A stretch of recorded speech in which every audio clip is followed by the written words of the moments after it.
আন্তর্জাতিক মাতৃভাষা দিবস।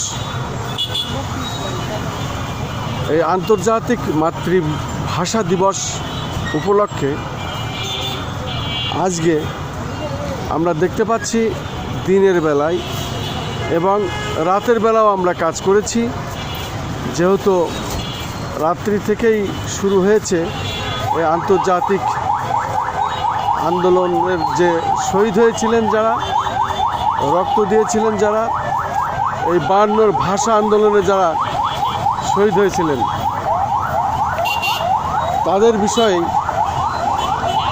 এখানে এভাবেই দেওয়াল চিত্র করে ধরে রাখা হয়েছে। এবং আমরা দেখতে পাচ্ছি এই র্যাব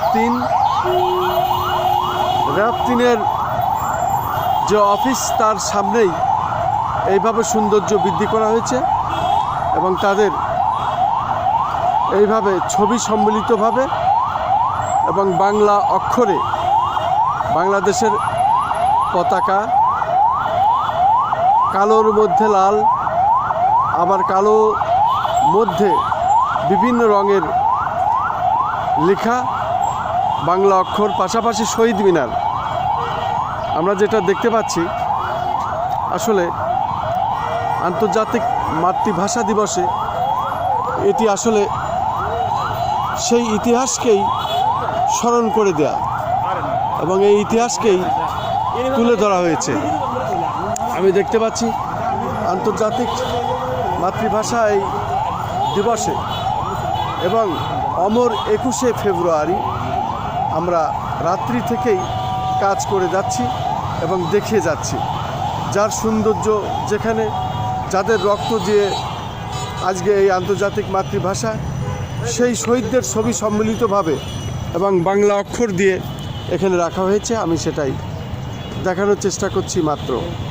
আসলে এটিই ছিল এই রক্ত দিয়ে এই ইতিহাস তৈরি করা। সেই ইতিহাসের যারা করেছিলেন, ইতিহাস গড়েছিলেন যাদের রক্ত দিয়ে, তাদেরই ছবি আমি এখানে দেখতে পাচ্ছি।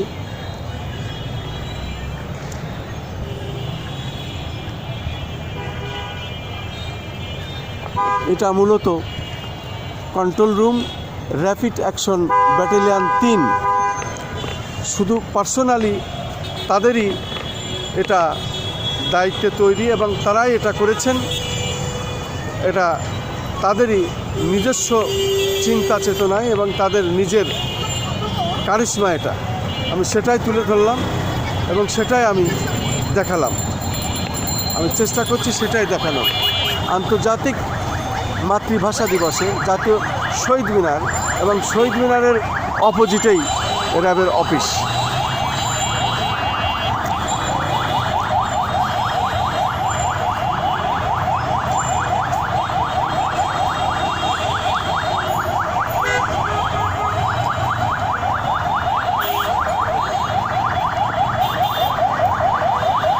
এই ছিল ব্যাটালিয়ন র্যাব 3-এর কৃতিত্ব।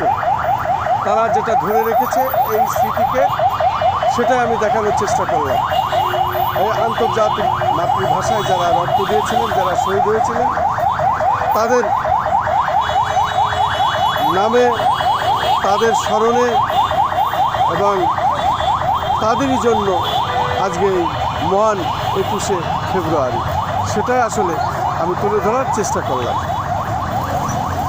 আমি খন্দকার মাসুদুজ্জামান, আমাদের চ্যানেলগুলির পক্ষ থেকে এবং অনলাইন পোর্টালের পক্ষ থেকে, ফেসবুকের পক্ষ থেকে আমি আমার এই কাজগুলো সংগঠনের পক্ষ থেকে ধারাবাহিকভাবে প্রচার করে যাচ্ছি।